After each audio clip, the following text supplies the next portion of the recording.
Welcome to the Catalyst Life Coaching Podcast with John Kim and Noelle Cordeaux. If you're inspired to begin your own life coaching practice or just want to learn a little bit more about what it's all about, visit JRNI.co. That's JRNI.co for more information. Your adventure awaits. Hey guys, welcome to another episode of the Catalyst Life Coaching Intensive Podcast. I don't know if you know, well, you probably don't know because I've never told you guys this, but when we do these podcasts, Noelle and I have no idea what we're going to talk about, and that's actually my favorite part of this. Noelle, good morning. Good morning. What are we talking about today? All I know is that she emailed me some questions, and the questions are actually really interesting, so I'm excited to see what's in store. Oh, yeah, 100%. So over the past few weeks, we've been talking about isolation, community building, and how to do it. So today I wanted to drop down a little bit further and give everyone a really cool coaching exercise that helps train people how to open up and be vulnerable with others. Nice. I love it. Absolutely. So we all know that human beings need to connect with other humans, and isolation in society is a huge problem right now. Most people are starving for human connection. And one of the big reasons behind it is that folks are terrified of being vulnerable. So to connect with others and develop a sense of closeness, we need to figure out how to open up and become vulnerable. Wait, John, why do you think people are terrified to be vulnerable? Do you think that it's always been the case? We're just actually seeing it now, or do you think that people are now more than ever before? Well, being vulnerable isn't easy, and lots of people are just afraid that if somebody finds out who they really are, they'll get rejected. So fear of rejection, fear of not fitting in, it really impacts people at every single age. And so while we try to work our way through life with appearances to appear perfect or strong or whatever, it tends to have the opposite effect. And people can detect inauthenticity, and it hinders conversation. And we just go in these cycles of pretending to be someone that we're not, and then getting disappointed and sad and hiding ourselves. Yes, and I think the internet, it's a double-edged sword because it does allow you to practice being vulnerable, but at the same time, because the internet now also allows you to compare your story with your neighbor and everyone else, it's also difficult. It can be difficult to be vulnerable. Oh, definitely. And when we're actually vulnerable, it opens us up in lots of different ways.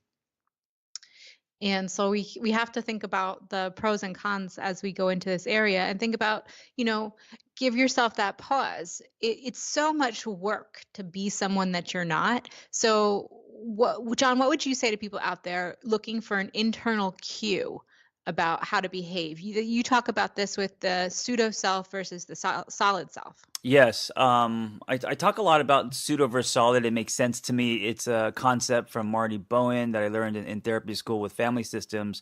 And his whole thing is to raise your differentiation of self. So for me, just to kind of bring it to street level, I just feel gross when when I'm not authentically me, or as much as I can, or I'm behaving in a way that's dishonest.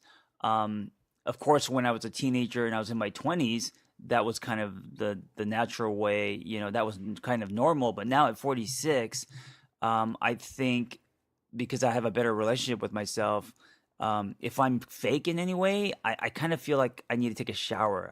I feel discomfort in me.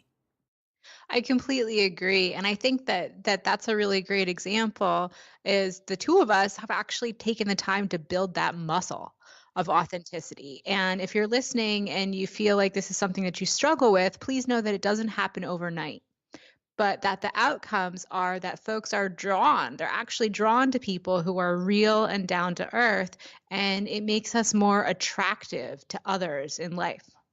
Yes, absolutely. And kind of going back to the pseudo versus solid, the pseudo is a side of you that is false, that seeks approval, validation, that may exchange truth for membership. And then your solid side is what we all call your authentic self, and usually your solid side is the faint whisper that we've been ignoring. So we all have these parts, and I think that it fluctuates depending on who you're around, your environment, people, all of that stuff, and also your connection with self. So if your connection with self is very weak, then your pseudo will probably be the thundering voice, and then if your connection to self is very strong, then it's probably easier to listen to your solid self.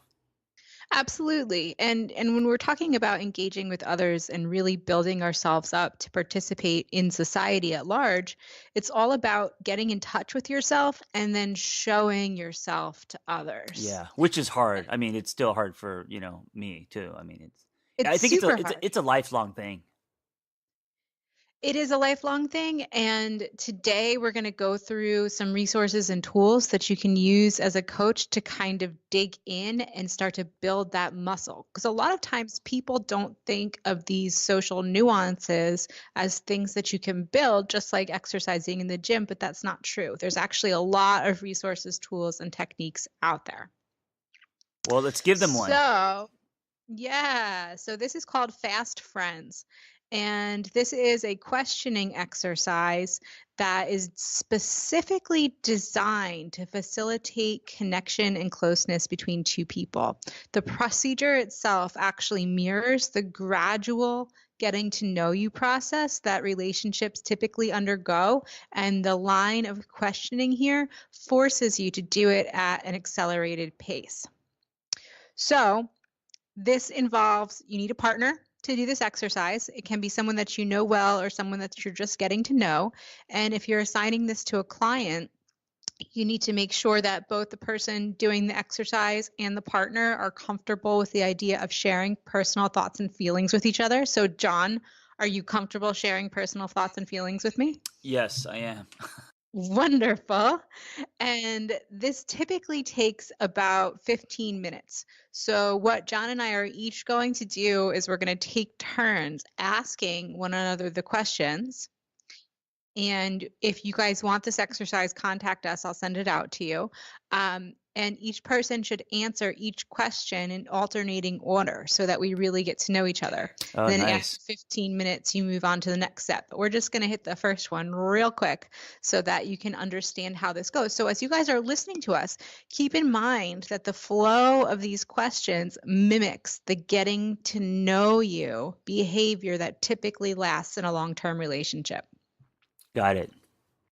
All right, here we go. This is called Fast Friends Vulnerability Building Exercise. So, question 1, John, Yes. given the choice of anyone in the world, who would you like to have as a dinner guest? Okay. I'm gonna go the other way, and I'm gonna say Donald Trump, just to get into his head, and also to challenge myself with my own resistance. I was gonna say Bruce Lee, but I decided to go the other way. Oh, interesting. I think I would like to have dinner with my late grandmother on my dad's side. Oh, that's sweet. I didn't really know her. She passed away when I was a little girl, and I have some of her jewelry that I wear when I like to kind of access her spirit, and she had a hard life, and I'd love for her to know me now. I think it would make her happy. Awesome. I love that. All right, let me ask the number two question. Would you like to be? I think I already know this. Would you like to be famous? In what way, Noelle? No, I would Yeah, not like to be famous at all. I knew you were gonna say no. I have no desire to be famous. Yeah. I think that rather than me being famous, I would like my legacy to be my work. Oh, I like that. Absolutely. Um, I also wouldn't like to be famous for the sake of being famous, but I think with my life goals and reach and creating a dialogue and trying to, make the most impact that I can with books and videos and all that, I think fame is kind of goes with it, but I don't want to be famous for the sake of being famous. All right, let's keep going here. Before making a telephone call, do you ever rehearse what you're going to say and why? Yes, I think it depends on the call, but if it's an important call, I do rehearse as far as just a very simple outline or sketch, but I don't like actually memorize a monologue or anything like that. Why? Because um, many of you guys may know this, but I birdwalk. I'm all over the place, and so if I don't actually have some kind of outline, especially if it's like a business call, then I'll end up talking about something random that has nothing to do with what we're talking about. I'm kind of the opposite. There was once a time when I was unsure of myself in business when I did stuff like that, but these days I think that's actually one of my strongest skills is just doing whatever I have to do completely on the fly. Mm, I love that. I love that it changed. It totally changed. Well, and the reason that it changed is that we changed our approach to business. We're no longer looking to acquire, funding or prestige. We're just looking to be who we are. So whatever I have to say comes out the way it is. Yeah, that's awesome. I love that. Yeah. What What? constitutes a perfect day for you, Noel? Oh, goodness. Well, first of all, no work.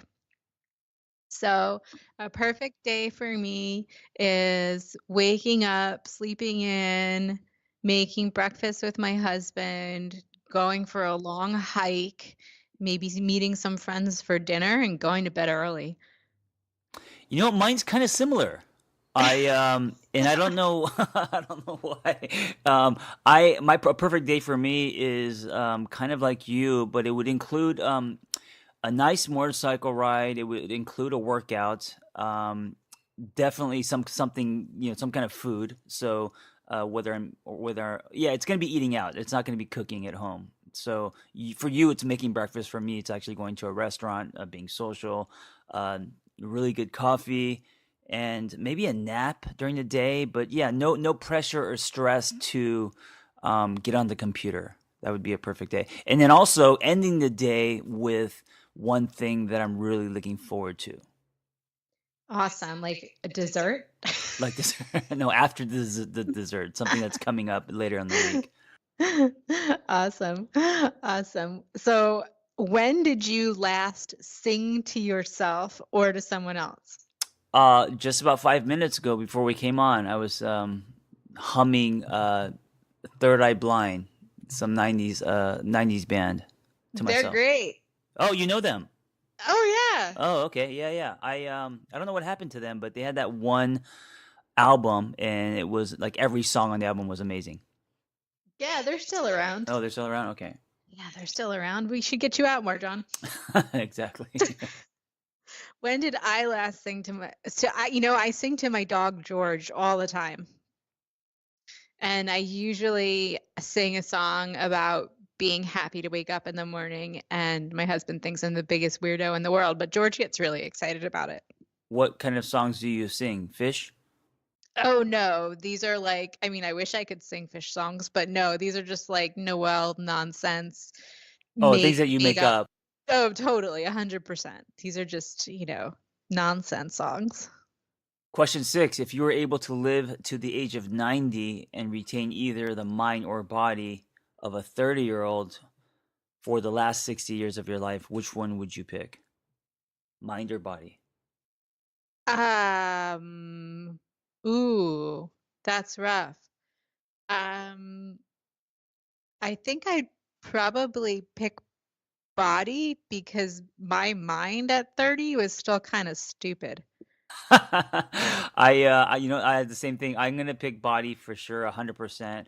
And it's not really about like aesthetics. It's just about I want to be able to get up and not hurt and have pain and be sore and all of that and move around. So a lot of the joy that I produce in my life requires movement. So I'm gonna say body for sure. Do you have a secret hunch about how you will die? Oh man, I don't know. God, I don't want to be honest with this answer. Why? Be, okay, I'm gonna say it, but I don't. On my motorcycle. 'Cause I I knew know it you were sounds gonna say that. I I know it knew you sounds were so gonna say bad. it. Okay, so it's not that I want to, obviously, but I don't know. I just feel like I'm gonna ride probably forever, and it's a numbers game. I don't. Anyway, so yeah, I don't know. Maybe it's the So whole Thelma and Louise thing, off the cliff. yeah, yeah. So friends of mine and I were talking the other night about the concept of assisted suicide and how if you get to a point in life where you're just done, you're done. And I actually have absolutely no problem with that. You know what? Me Um, too. Absolutely. I agree. I think you should have that right. mhm. Yeah. Yep, I Yeah. agree. I There, agree. there's nothing more sad, and actually, my grandma, she's I think 90. She's in this position where, uh, she's just a I mean, she's just a vegetable in a hospital, or a adult care, and I mean, there's not, she can't even think. So it's like, you know, I think if she had the choice, she would wanting to move on. Yeah, and I'd like to have that choice like all spelled out ahead of time. One of my dear friends said she asked for volunteers, who would help her do it. And I said, I'll help, no problem. You got it. Yeah, I agree with you. All right, if you could change anything about the way you were raised. Oh wait, I'm sorry, I missed. We can do that question if you want. Yeah, if you could change anything about the way you were raised, what would it be? What a great question. Oh boy. So I think that I would have loved to have been taught how to manage finances around age 7 or 8. Hmm. Wow. For me, it would be. This is kind of sad. Um, I would have wanted my dad to been around more and to have shown me more of what a man looks like, and all of that. A closer relationship with my father. Mm, Yeah. mm. This is a good one. Name 3 things that you and your partner appear to have in common. Um, the first one would be wellness, and we're both seekers in that way. The second one would be we both have a thirst for adventure, so we're both up to do anything once. For me, it's twice, and then the third one, I guess, the love for food. Awesome. Yeah. What about you? Love of marijuana products. Let's see. We both love hiking in the outdoors, and we both love to cook together. Nice. This is actually a really good question if you're coaching couples. Yeah, it's a great question. Question 9. For what in your life do you feel the most grateful? Probably for the diversity of experiences that I've had so far. My Oh, road hasn't always been easy, but looking back over my life, it reads more like a Hemingway novel than a sitcom, yeah. and for that I am grateful. I love that answer, the diversity of experiences, because a lot of people, they see diversity as a bad thing, not a good thing. Yeah, absolutely. Yeah. For me, I'm the most grateful for not having to punch a clock.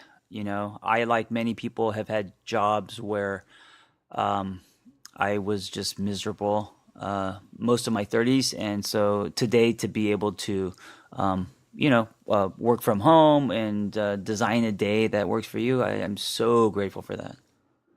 Awesome. Yeah. Awesome. 11. Take 4 minutes and tell your partner your life story in as much detail as possible. I don't know if we can do that Okay. one. Well, let's see if we can do it in like way under 4 Yeah, minutes. yeah, in 60 seconds. Okay, 60 seconds. So I grew up on the beach, outdoor kid, total space cadet imagination child.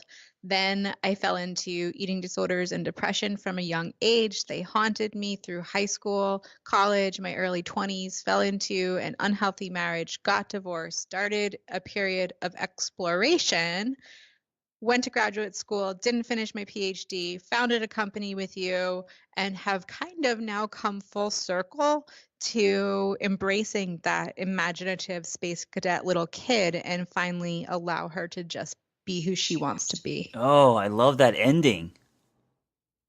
That's amazing. I love that. Um, okay, 60 seconds. Grew up in the 80s, breakdancing, raised more by pulp culture than anything else. Um, got married fairly young, pursued screenwriting, didn't work out, got a divorce. That divorce repositioned me to a rebirth, and then I became a therapist, started a blog. Through the blog, I found a sense of purpose and my voice, and started writing and making videos. Created a company with Noelle, and so helping coaches help other people, and then now just living in a way that I feel is honest to me. And like Noelle, I don't want to steal her answer, but connecting to all the parts of me that I have either ignored or not fed when I was busy chasing the wrong things in my 30s. So. Awesome. Awesome. So last question. If you could wake up tomorrow having gained any one quality or ability, what would it be?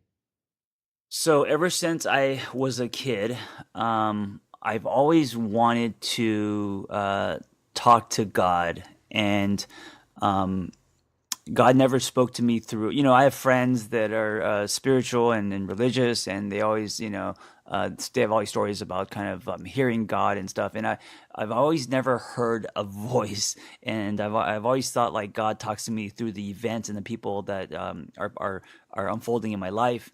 And I would want the ability to um, communicate more with God slash the universe slash higher power, be more of a conduit, even if it involves some kind of like channeling, because I'm an Aries, I'm stubborn, I have a huge ego, and all of that gets in the way. So just the ability to live higher by communicating with a greater power. That's so interesting. You want to talk to God, and my ability would be to be able to speak and understand every single language. Ooh, every So that single I could language? every single language so that I could travel the world and talk to humans. That's amazing. If you did that, people would think you were God. Well, or just think that I know their language, right? Yeah, wow, that is actually that's really cool. So let's debrief. How do you feel right now? What is this like for you experientially? I think this exercise is really effective. I mean, I know you well, but these questions are really fun, and I think I love that they're not only fun, but they also require you to be self-reflective and to be vulnerable. So it's that great balance, of entertaining and then also getting to know someone. How about from an emotional perspective? What is your mood like right now? What is your affect like? What do you feel like on the inside? I feel happy. I feel like we had a meaningful conversation in a shot glass. I feel like it wasn't forced. Um, I feel I know you a little bit better, so I feel more of in this brief, 15 minutes, I feel like the connection was made. Yeah, I feel the same way. I feel super happy. I feel happiness bubbles that are kind of flowing through me that I didn't have before we got into all the questioning. And I feel really connected. I think we're both experiencing the outcomes of vulnerability and connection. Yeah, thank you for this. That's great. 100%. Yeah. So as you guys are listening to us go, anyone can do this. Anyone can ask these questions of another human. And what all of the research shows is that when you take time to sit with someone and go through the deeper cut, it increases your mood, it increases the sense of connection. You understand people better, you have more empathy for them and they for you. So this is one of the ways to break through personal feelings of isolation, is to get in there and give of yourself and ask others to give to you in return. Thank you. Guys, exercise your vulnerability.